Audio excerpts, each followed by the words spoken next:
چین اور تائیوان مسلسل آمنے سامنے ہیں اور چین اپنی بحری طاقت تائیوان کو مسلسل دکھا رہا ہے، کچھ بحری مشقیں کرتا ہے، کبھی اپنے جہازوں کو پیٹرولنگ پہ بھیجتا ہے تاکہ تائیوان پر یہ ایک طرح کا دباؤ برقرار رہے۔ اور جب تائیوان اس ساری صورتحال کو دیکھتا ہے تو وہ پلٹ کر دیکھتا ہے امریکہ کی طرف جو سپر پاور ہے اور ایکسپیکٹ کرتا ہے کہ امریکہ اس کو بچانے کے لیے آئے گا سمندروں میں، لیکن امریکہ کا اپنا حال یہ ہے کہ چین کے سامنے اس نے اپنا جو جدید ترین جہاز وہاں کھڑا کیا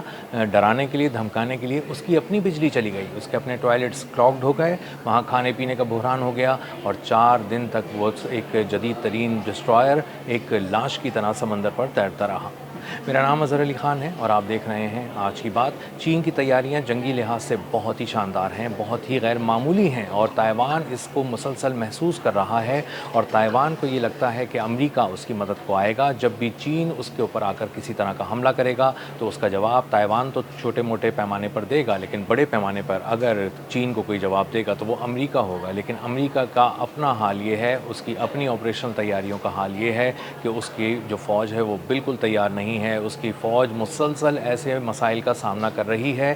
جس کو دیکھ کر پوری دنیا ہنس رہی ہے اس کی آپریشنل ریڈینس پہ، اور یہ کہ کس طرح سے وہ اپنے جہازوں کو لے کر یہاں آتا ہے لیکن ان کی حفاظت نہیں کر پاتا، ان کو مینٹین نہیں رکھ پاتا۔ اور اس میں ایسے بھی جہاز ہیں جو جدید ترین ہیں، اربوں ڈالر مالیت کے ہیں، لیکن ان میں ایسے بنیادی مسائل ہیں کہ جو اگر کسی اور کو بتائے جائیں کہ امریکہ کے جہازوں پر اس طرح کے مسائل ہیں تو وہ سر پکڑ کر بیٹھ جائے گا کہ سپر پاور اپنے آپ کو کس طرح سے پیش کر رہی ہے دنیا کے سامنے۔ اب اس کی ایک مثال آپ لیں، ساؤتھ چائنا سی کے اندر ایک جہاز کھڑا کیا انہوں نے اور جدید ترین ڈسٹرائر تھا، گائیڈڈ میزائل سے لیس ہے اور انتہائی جدید ترین جہاز ہے، یعنی 90 کی دہائی میں جب یہ بنایا گیا تھا تو ملینز آف ڈالرز کا تھا، اور اگر اس کو دوبارہ بنایا جائے گا تو یہ تقریباً 2 ارب 70 کروڑ ڈالر کا یہ دوبارہ تیار ہوگا۔ اتنا جدید ترین جہاز جو چائنا کے سامنے امریکہ نے لا کے کھڑا کیا، تائیوان کی حفاظت کے لیے کھڑا کیا، ساؤتھ چائنا سی کے اندر ڈپلوائے کیا گیا اور اس پہ تقریباً 300 سے 400 کے قریب جو سیلرز تھے وہ اس پہ تعینات ہیں۔ یہ پچھلے مہینے جولائی کے مہینے میں 4 دن تک بغیر بجلی کے کھڑا رہا۔ اس میں ایک پاور فیلئر ہو گیا، بہت بڑے پیمانے پر ہو گیا، پورا جہاز ایک تیرتی لاش بن گیا۔ ساؤتھ چائنا سی میں یہ لاش تیرتی رہی 4 دن تک اور اس کو پوچھنے والا کوئی نہیں تھا۔ ادھر ادھر سے کچھ جہازوں کے ذریعے کھانا پہنچایا گیا کیونکہ یہاں کھانے کی کمی ہو گئی تھی، لوگ بہت زیادہ پریشان تھے جو اس پہ سوار تھے، اور اس کی فوج جو چائنا سے لڑنے کے لیے یا چائنا کے سامنے اپنی عسکری طاقت کو دکھانے کے لیے آئی تھی، اس کا اپنا عالم یہ تھا کہ اس کے پاس نہ کچن میں کچھ تھا کھانے کے لیے، نہ ان کے ٹوائلٹس ٹھیک تھے، نہ اس میں وینٹیلیشن کا کوئی نظام تھا، اور اس وقت ساؤتھ چائنا سی کے اندر بہت ہی شدید گرمی ہے اور اس تپتی دھوپ کے اندر یہ لوگ بیٹھے ہوئے تھے اور اندر بیٹھے ہوئے تھے، وینٹیلیشن کا کوئی نظام نہیں تھا، اے سی بند ہو چکے تھے، پسینے سے برا حال تھا، یہ سارے لوگ پسینے سے شرابور تھے اور اس ساری صورتحال میں مدد کے لیے پکار رہے تھے۔ جب انہوں نے کسی طرح سے میسیجز کیے، بھجوائے اپنے پیغامات، تو ہنگامی طور پہ وہاں پر کچھ جہاز آئے اور 4 دن تک ان کو کھانا سپلائی کرتے رہے، 4 دن تک ان کو بنیادی ضرورت کی چیزیں سپلائی کرتے رہے، لیکن ان کو ٹو کر کے لے جانے والا کوئی نہیں آیا۔ 4 دن کے بعد ایک جہاز آیا اور اس کے بعد اس نے اس کو ٹو کرنا شروع کیا اور پھر یہ فلپین کے ایک مینٹیننس سینٹر میں لے کے جایا گیا اور وہاں پر کھڑا کر کے اب اس کی مرمت کی جا رہی ہے کہ اس میں پاور فیلئر کیسے ہو گیا اور اتنا بڑا فالٹ کیسے آ گیا، اور اس پر جو موجود انجینئرز تھے وہ اس کو بر وقت ٹھیک کیوں نہیں کر سکے۔ اور اگر یہ کسی کامبیٹ سچویشن میں ہوتا، کسی ایسی سچویشن میں ہوتا جو جنگ کی صورتحال ہو، تو جنگی صورتحال کے اندر یہ جہاز بالکل بھی پرفارم نہیں کر پاتا اور ہر طرف سے پٹتا، بلکہ مفت میں تباہ ہو جاتا اور 2 ارب 70 crore dollar south China Sea کے اندر بالکل ہی غرق ہو چکے ہوتے، کیونکہ امریکی فوج کسی طرح کا بھی حملہ نہیں کر پاتی، دیکھ نہیں پاتی دشمن کو۔ اور یہ جدید ترین ڈسٹرائر جس کے اندر یہ صلاحیت بھی ہے کہ یہ ورٹیکل میزائل فائر کرتا ہے، یعنی آسمان کی جانب فائر کرتا ہے اور اس کے بعد یہ میزائل طے کرتا ہے کہ اس کو کس سمت جانا ہے، تو یہ جدید ترین جہازوں کے اندر یہ سہولت ہوتی ہے کہ وہ ایک ورٹیکل ایک لانچ کریں میزائل کو اور اس کے بعد میزائل اپنی مقام کو خود طے کرے اور اس کے بعد خود کسی ہدف کی طرف جائے اور اس کو تباہ کر دے۔ اسی کے ساتھ ساتھ یہ جو جدید ترین یو ایس ایس بینفورڈ اس جہاز کا نام تھا، یہ بینفورڈ جہاز جو تھا اس میں خاص طور پہ ایک اور بھی چیز تھی کہ یہ بہت دور سے دشمن کو دیکھ لیتا تھا اور اس کے بعد یہ آخری وقت تک اپنے آپ کو بچانے کی صلاحیت رکھتا تھا، کیونکہ بہت کم ایسے ڈسٹرائرز میں صلاحیت ہوتی ہے کہ وہ آخر وقت تک بالکل قریب جب دشمن آ جائے تب بھی اس کو تباہ کرنے کی وہی صلاحیت رکھتے ہوں جو وہ دور سے اس کو تباہ کرنے کی صلاحیت رکھتے ہیں۔ اور اسی طرح اس میں ایک اور خاص بات یہ تھی کہ یہ سمندروں کے نیچے بھی جھانک سکتا تھا، سب مرین کے حملوں کی یا کسی طرح کے ٹورپیڈو میزائل اگر فائر کیے جاتے ہیں تو ان کا بھی سدباب کرنے کی اس میں صلاحیت تھی۔ تو ایک انتہائی جدید ترین جنگی جہاز جو تعینات کیا گیا تھا چائنا کو دکھانے کے لیے، اس کو ڈرانے کے لیے، تائیوان کو بچانے کے لیے، تائیوان کو یہ پیغام دینے کے لیے کہ تم اکیلے نہیں ہو، ہم کھڑے ہیں۔ تو اب وہ لوگ اکیلے خود کھڑے رہے، 4 دن تک سمندر میں کھڑے رہے، ان کی بجلی بند رہی، ان کے کھانا پینا، ان کا اے سی بند رہا، ان کا اپنا برا حال ہو گیا، باہر سے جہاز منگوانے پڑے اور جنہوں نے آ کر ان کو بچایا بھی اور ان کو کھانا پینا اور ضرورت کی چیزیں فراہم کی۔ تو یہ سب چیزیں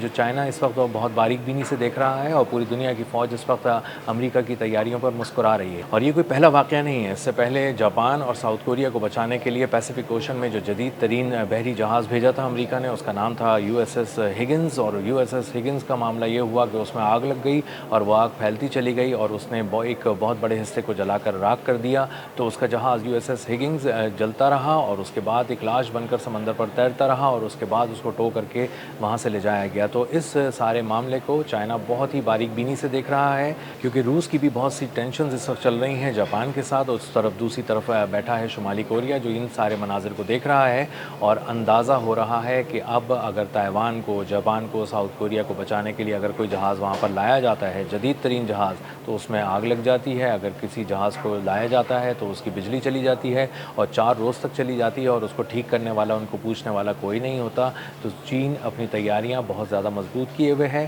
اور امریکہ یہ بات بار بار بتا رہا ہے کہ اس کے طیارے فضا میں تباہ ہو رہے ہیں۔ ایران کے ساتھ جنگ میں وہ بری طرح برباد ہو چکا ہے، اس کا ایک پورا ایک قبرستان ہے جو طیاروں کا جو بسا دیا گیا ہے ایران کے اندر، اور ایران نے یہ بات بتائی ہے کہ اس نے 200 سے زیادہ امریکی ایئر کرافٹ تباہ کر دیے ہیں اس جنگ کے اندر۔ اس کا مطلب یہ ہے کہ F-35 کی جو اسٹیلتھ ٹیکنالوجی ہے وہاں سے لے کے F-15 A-10C thunderbolt, KC-135 refuelling tankers, E-3 Sentry ایووکس طیارے، اسی طرح MQ-4C ٹرائٹون جو $450 ملین کا ایک ڈرون ہے، تباہ کر دیا گیا، اس کے اندر غائب کر دیا گیا۔ اور اس کے بعد MQ-9 ریپر ڈرونز جن کا تو نام لینا اس وقت چڑ بن چکی ہے امریکی فوج کی، کیونکہ وہ اب تک خود امریکی فوج یہ بات مان چکی ہے کہ 45 کے قریب تباہ ہو چکے ہیں، جبکہ ان کی تعداد اس سے تھوڑی زیادہ ہے۔ اور اگر اس کو یمن کے ساتھ بھی ملا لیا جائے، یمن کے وار تھیٹر کے اندر بھی جو MQ-9 ریپر ڈرونز تباہ ہو رہے ہیں تو اس کی تعداد کہیں زیادہ بن جاتی ہے۔ تو اصل میں وہ اپنے جو 1/3 سے زیادہ ڈرون جو ان کا ذخیرہ تھا وہ ضائع کر چکے ہیں اور ان کی وار مشینز ایک ایک کر کے فیل ہو رہی ہیں، چاہے وہ فضاؤں میں ہوں، چاہے وہ سمندر میں ہوں، چاہے وہ زمین پر ہوں۔ جدید ترین تھاڈ اور پیٹریوٹ میزائل جو جدید ترین سسٹمز تھے ڈیفنس کے، وہ وہاں پر لگائے جاتے ہیں کہیں پر، تو یہ بات طے ہو جاتی ہے کہ وہ اس کی حفاظت کرنے میں ہمیشہ کامیاب ہی رہیں گے، لیکن وہ یکسر ناکام نظر آیا اور ان کو چن چن کر خیبر شکن میزائلوں نے اور دیگر بیلسٹک میزائلوں نے ایران کے تباہ کر دیا اور ان کے پرخچے اڑا دیے۔ تو اصل میں امریکی فوج کے بقیے ہر طرف ادھڑ چکے ہیں اور اس وقت وہ خود بھی بحری طور پہ بہت کمزور ہو چکا ہے۔ جو ان کا USS ابراہم لنکن ایک بحری بیڑا ہے، ایئر کرافٹ کیریئر ہے، اس کو ابھی ریپلیس کیا جا رہا ہے جارج واشنگٹن سے، اور جارج واشنگٹن اب کچھ دن میں پہنچنے والا ہے۔ اور USS ابراہم لنکن کو صرف اس لیے نہیں بھیجا جا رہا کہ کسی طرح کی ریپلیسمنٹ پہنچ گئی ہے، اصل میں ہنگامی طور پہ پیسیفک اوشن سے ایک جہاز نکال کر وہاں بھیجا گیا ہے اور اس کی وجہ یہ ہے کہ ابراہم لنکن پہ بہت زیادہ مسائل ہیں، 270 دن سے زیادہ ہو چکے ہیں وہ ڈیوٹی پر موجود ہیں اس کے لوگ، اور بھیجے گئے تھے صرف 90 روز کی ڈیوٹی کے لیے۔ وہ بہت زیادہ ذہنی تناؤ کا شکار ہیں،